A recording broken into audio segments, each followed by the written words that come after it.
ओम श्री गुरवे नमः। उपस्थित भाइयों बहनों एवं उपस्थित सूक्ष्म रूप में हमारी गुरु सत्ता, सभी उपस्थित भाई बहनों को नमन करते हुए आज के सत्संग का शुभारंभ गुरुवंदना से किया जाता है। ओम गुरुर्ब्रह्मा गुरुर्विष्णु गुरुरेव महेश्वरा गुरुरेव परब्रह्म तस्मै श्री गुरवे नमः। अखंड मंडलाकारं व्याप्तं येन चराचरं तत्पदं दर्शितं येन तस्मै श्री गुरवे नमः। मातृवत लालयित्री च पितृवत मार्गदर्शिका नमो अस्तु गुरुसत्तायै श्रद्धा प्रज्ञायुता चया। ओम श्री गुरवे नमः। भगवान श्री कृष्ण जी का ध्यान करते हैं। ओम वसुदेव सुतं देवं कंसचाणूरमर्दनं देवकी परमानंदं कृष्णं वंदे जगद्गुरुं। ओम श्री कृष्णाय नमः। सद्बुद्धि की देवी गायत्री का ध्यान करें, प्रकाश रूप परमात्मा के रूप में। प्रार्थना करें कि हमारी बुद्धि को सन्मार्ग की ओर प्रेरित करें। ओम भूर्भुवः स्वः तत्सवितुर्वरेण्यं भर्गो देवस्य धीमहि धियो यो नः प्रचोदयात्। भगवान त्र्यंबकम जी का ध्यान करें। वो भी प्रकाश का ही स्वरूप होते हैं और हमारे कष्टों को निवारण करने में सबसे अधिक महत्वपूर्ण योगदान त्र्यंबकम जी का रहता है। आइए एक बार त्र्यंबकम जी का ध्यान करते हैं प्रकाश रूप परमात्मा के रूप में। ओम त्र्यंबकम यजामहि सुगंधिं पुष्टिवर्धनम् उर्वारुकमिव बन्धनान् मृत्योर्मुक्षीयमामृतात्। ओम श्री त्र्यंबकाय नमः। उपस्थित भाइयों बहनों,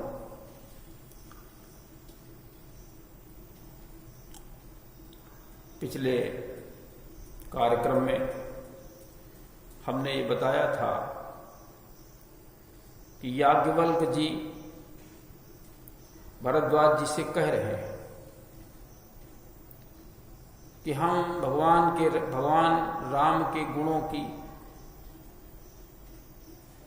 गाथा आपको सुनाने जा रहे हैं, भगवान के गुणों का गान करने जा रहे हैं, भगवान के गुणों को हम बताने जा रहे हैं। उनको सादर आदर के साथ सुनो। और ये गुण ऐसे हैं जो कि इस संसार में जो कष्ट हैं, इस संसार में जो कठिनाइयां हैं, उनको समाप्त करने वाले हैं। जगमंगल गुण ग्राम राम के और दानी मुकुति धन धर्म धाम के और मंत्र महामणि विषय ब्याल के और मेटत कठिन कुअंक भाल के। ऐसे भगवान राम के गुण हैं कि अगर हमारे मस्तिष्क में परमात्मा ने बुरे अंग भी लिख दिए हैं तो वो भी समाप्त हो जाएंगे। राम के गुणों को समाप्त करने की शक्ति है, हमारे जो मस्तिष्क में बुरे अंक हैं उनको समाप्त करने की शक्ति है। तुलसीदास जी कहते हैं लेकिन उनको जीवन में उतारो, भगवान के गुणों को जीवन में उतारो, मान छोड़ करके और अहंकार छोड़, घमंड छोड़ दीजिए। हम सब कुछ हैं, अब भगवान की हमें कोई आवश्यकता नहीं है, ये इस प्रकार का जो मद है उसको आप छोड़ दीजिए। जैसे रावण के अंदर घमंड था, अरे हम विश्व विजेता हैं, हमको कौन मार सकता है, मेरे पास बहुत शक्ति है। दुर्योधन भी यही कहता था, लेकिन परिणाम को दूसरा ही हुआ। भगवान से लोग जुड़े नहीं, भगवान का इन्होंने काम नहीं किया। तो हमें भगवान का काम करना है, अपने मान और मद को छोड़ करके। भव का कभी कभी अर्थ ये लोग लगाते हैं जीवन मरण से, आवागमन से हमें मुक्ति मिल जाए, भवभंजन को, भवभंजन इसी को कहते हैं। लेकिन ये सृष्टि क्रम है, इसमें आना जाना तो लगा ही रहेगा। अब जो विशिष्ट आत्माएं हैं, जो श्रेष्ठ हैं, उनको मुक्ति मिल सकती है, उनको एक विशेष प्रकार का दर्जा मिल सकता है जीवन में। तो तुलसीदास जी लिखते हैं, कहूं राम गुण गाथ भरद्वाज सादर सुनहु, भव भंजन रघुनाथ भज तुलसी तज मान मद। मान और मद को छोड़ करके भगवान के बताए रास्ते पर चलो, भगवान का काम करो।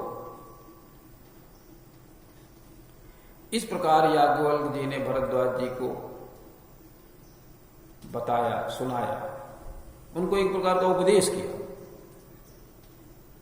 याज्ञवल्क्य जी आगे बताते हैं भरद्वाज जी से कि एक बार नारद भीषण तपस्या में लीन थे।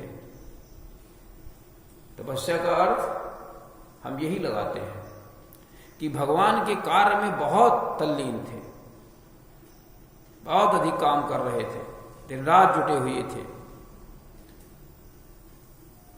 तो इंद्र डर गए कि ऐसा न हो कि इतना बड़ा भगवान का ये काम कर डालें कि भगवान जो है हमारे स्थान पर इन्हीं को नियुक्त कर दें। ऐसा उनको डर सताने लगा। तो कामदेव को भेजा और कहा कि भगवान के काम में विघ्न डाल दो, उनको काम भावना में लिप्त कर दो, जिससे ये काम बंद हो जाए, इनका जो वर्चस्व बढ़ रहा है, जो इनकी कीर्ति बढ़ रही है नारद जी की, वो कम हो जाए। कामदेव गया, परंतु उसका कोई प्रभाव नहीं पड़ा। प्रभाव नहीं पड़ा, कामदेव लौट आया, उन्होंने कहा हमारा कोई प्रभाव नहीं, वो बहुत बड़े तपस्वी हैं, हम नहीं हटा सकते, उनको नहीं डिगा सकते।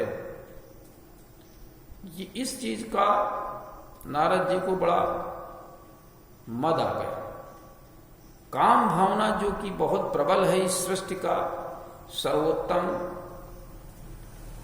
इस सृष्टि की एक सर्वोत्तम व्यवस्था है, तो उस पे मैंने विजय प्राप्त कर ली, बहुत कठिन काम है। ये सृष्टि काम भावना पर ही आधारित है। काम भावना अगर निकाल दी जाए तो सृष्टि में कुछ नहीं रह सकता। हम लोगों को जो ऑक्सीजन मिलती है ये कैसे पौधों से मिलती है, और पौधों का जन्म कैसे होता है, किसी काम भावना के प्रधान के ऊपर। जो भी हम कुछ खाते हैं तो ये जड़ पदार्थ भी इसी में लिप्त है। मक्का है, लौकी है, तरोई है, कद्दू है, करेला है, दालें हैं, गेहूं है, जो भी कुछ खाते हैं ये काम भावना का ही प्रसाद है। दूध पीते हैं, दूध मिलता है, काम भावना का प्रसाद है। नहीं तो नहीं मिल सकता। इस प्रकार से अगर इस भावना को निकाल दिया जाए तो सृष्टि में कुछ शेष बचता ही नहीं। परमात्मा की व्यवस्था, ईश्वर की व्यवस्था बना रखी उसने, इस पे विजय पा लिया जाए तो बड़ी बात होती है। सब में काम भावना, 0 से लेकर 15 साल तक काम भावना शून्य रहती है, समय से बदलती रहती है। 15 से 50 वर्ष के बीच में काम भावनाएं प्रबल रहती है, धीरे धीरे कम होने लगती, 70 साल के बाद फिर शून्य पर आ जाती। किसी आप वनस्पति को देख लीजिए, लौकी है, तुरई है, आप इनको देखें, ध्यान दें इन पे, कुछ समय ऐसा लगता है जो फूलते नहीं, फल नहीं देते, फिर फल की एक अवधि है, उसके बाद फिर फल नहीं देते हैं, कुछ दिन खड़े सूख जाते हैं। यही आम के पेड़ों की सारी व्यवस्था जो कुछ भी है ये काम भावना पर ही आधारित है। सृष्टि का क्रम काम भावना के आधार पर ही चलता है। शिव जी से बताया जाकर के नारद ने कि हमने ये बहुत बड़ा काम कर दिया, वाकई में बहुत बड़ा काम है। शिव जी ने कहा अच्छा हमसे बता रहे हो लेकिन विष्णु जी से नहीं बताइएगा। लेकिन वो माने नहीं, विष्णु जी के पास चल दिए और उन्होंने उनसे बखान कर दिया। तुलसीदास जी लिखते हैं, राम की न चाहि सोई होई, ओ करे अन्यथा अस नहीं कोई। राम की न चाहे, ये विशिष्ट लोगों के ऊपर बात लागू होती है। राम की न चाहे सोई होई, उनके करे अन्यथा अस नहीं को। ऐसा कोई नहीं है कि जो उनसे उनकी भावना के विलग होकर के कुछ भी कर सके। तो ये विशिष्ट लोगों के ऊपर बात लागू होती है, जैसे नारद जी के ऊपर बात लागू होती है। हर व्यक्ति के ऊपर ये सामान्य सी बात रहती है। जैसे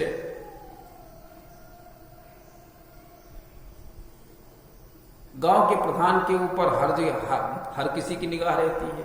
अमुक प्रधान है, ब्लॉक में भी लिखा होता है, थाने में भी होता है, जिले में भी होता है, प्रदेश स्तर पर भी नाम होता है, प्रधानों की लिस्ट। उनके ऊपर निगाह रहती है, सबके ऊपर निगाह नहीं रहती। क्या कर रहे हैं, कामों की उनकी जांच होती है। अगर कोई गलत कार्य करता है तो दंडित भी किया जाता है, हर एक को दंड नहीं मिलता है। तो इसी प्रकार से नारद जी विशेष व्यक्ति, जब परमार्थी लोगों की सूची बनाई जाती तो उनमें ऊपर रहता है। हनुमान जी विशिष्ट व्यक्ति। इस प्रकार से ऋषि मनीषी जितने भी हैं ये विशिष्ट होते हैं, ये सूची में सबसे ऊपर होते हैं। उनके ऊपर विशेष ध्यान रखी जाती है, उनके लिए लिखा गया। नारद जी के लिए राम की न चाहि सोई होई। अगर ये गलत रास्ते पर जा रहे हैं, अभी तक आज तक तो ये भगवान का काम करते थे, धर्म की स्थापना में सबसे बड़े सहयोगी थे, आज से इनका रास्ता बिगड़ गया, इनके अंदर घमंड का, मद का, अहंकार का एक पौधा उगने लगा। अब वो कितना बिगड़ जाएगा, भगवान का कार्य बाधित हो जाएगा, भगवान को तो चिंता होगी ही। आपका ही कोई अगर बालक गलत रास्ते पर जाने लगे तो आपको भी चिंता होगी, सभी माता पिता को चिंता होती है। उस कमी को समाप्त करने का वो प्रयास करता है। कोई बीमारी लग गई, उसको समाप्त करने का प्रयास करता है माता पिता, हमारा बच्चा सुरक्षित रहे। ऐसे नारद जी के मन में अंकुर फूट गया कि हमने तो काम पर विजय प्राप्त कर ली, इसके परिणाम भयंकर हो सकते हैं, सृष्टि का संतुलन बिगड़ सकता है। तो ईश्वर ने भी सोचा इसको समाप्त किया जाए। ये अंकुर न रहने पर अब उसकी नजर में, परमात्मा की नजर में, भगवान की नजर में ये कितना बड़ा पौधा हो सकता है, हो सकता था, क्या इसके दुष्परिणाम हो सकते थे। उन्होंने अपना आकलन किया और उसका एक तरीका सोचा।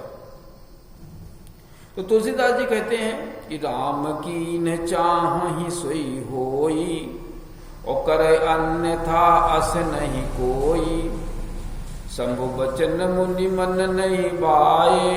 शिव जी ने कहा हमसे तो कह दिया, लेकिन विष्णु जी से मत कहना। तब बिरंच के लोक सिधाए, लेकिन ये बात नारद जी की समझ में नहीं आई और ब्रह्मलोक को चल दिए, पधार गए। वहां पर भी उन्होंने यही बात कही थी विष्णु जी से। विष्णु जी ने सोचा इनके मन में घमंड का भारी वृक्ष तैयार हो गया। नारद जी जो सबसे बड़े हमारे हितैषी थे, धर्म की स्थापना में सबसे आगे चल रहे थे, सेनापति थे, उनके मस्तिष्क में ये विशाल वृक्ष, वटवृक्ष तैयार हो गया। अब क्या होगा, घबराए वो भी, क्योंकि भगवान अकेले कुछ नहीं कर सकता, उसके लिए अनुयायी होने चाहिए। अनुयायी कैसे हो, ईमानदार हो, है ना, मेहनती हो और अच्छे हो, ठीक ढंग से काम कर सके, बहादुर टाइप के हो ना। उसी को तो सेनापति बनाया जाता है जो सबसे अधिक बहादुर होता है, सबसे अधिक साहसी होता है, क्षमतावान होता है। ऐसे व्यक्ति को सेना नायक बनाया जाता है। सेना नायक के मस्तिष्क में अगर कोई घमंड पैदा हो जाए तो फिर राष्ट्र का कल्याण कैसे होगा, सोचनीय विषय बन जाता है। तो भगवान क्या सोच रहे हैं कि जो ये अंकुर उग गया है उसको हम उखाड़ फेंकेंगे। हमारा ये सिद्धांत है कि सेवक का हित कैसे होगा, उसकी हम रक्षा करते हैं। भगवान क्या सोच रहे हैं विष्णु जी कि करुणा निधि मन दीख विचारी, उर अंकुर्यो गर्भ तरु भारी। बड़ा भारी ये गर्भ घमंड का ये वृक्ष का अंकुर निकल पड़ा है। तो कहते हैं क्या, बेगी सुमय डारी हूं उखारी, पन हमार सेवक हितकारी। हमारा ये प्रण है कि मैं सेवक का हितकारी हूं। कैसे उसका हित होगा, इसके लिए हमेशा हम प्रयासरत रहते हैं। क्योंकि सेवक का अगर हित नहीं होगा, अहित हो जाएगा, तो सेवकाई बंद कर देगा। कौन हम उसको मजदूरी देते हैं, कौन पैसा देते हैं, अपनी भावना से वो लगा हुआ है। लेकिन उसके लिए भी हमें उसके हितों की रक्षा करनी पड़ती है।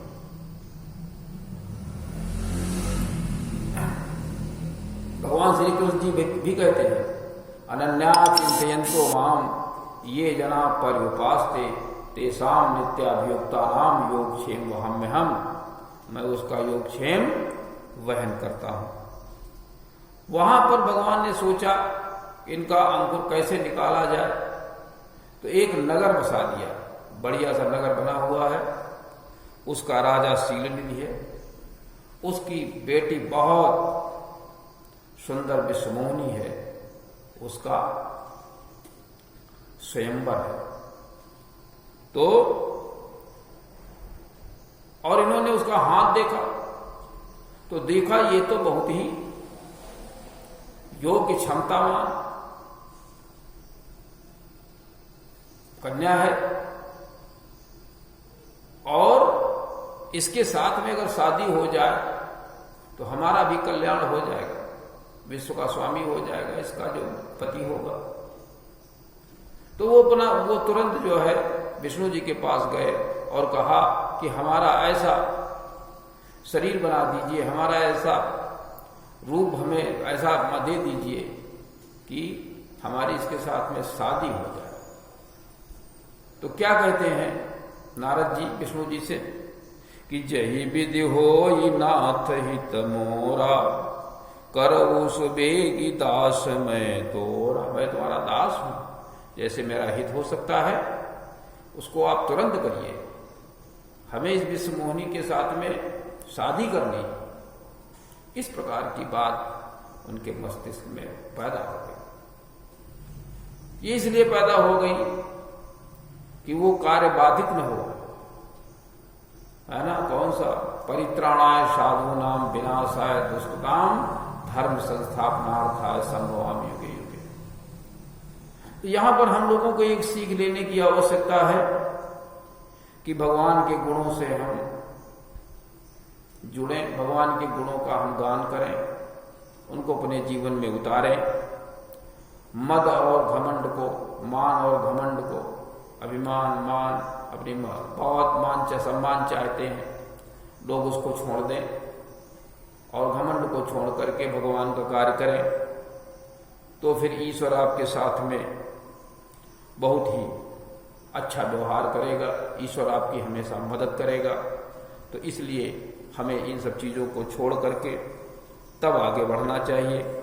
और परमात्मा हमेशा अपने सेवक का हित चाहता है, वो हित करना चाहता है, करता है, लेकिन उसके लिए हमें भी प्रयास करना पड़ता है। हम भी प्रयास करें तो निश्चित रूप से हमारा कल्याण होगा और हमारे जो जीवन में बड़ी बड़ी बाधाएं आती हैं वो सब समाप्त होंगी। तो इसी के साथ में आज के कार्यक्रम का समापन होता है। ओम शांति।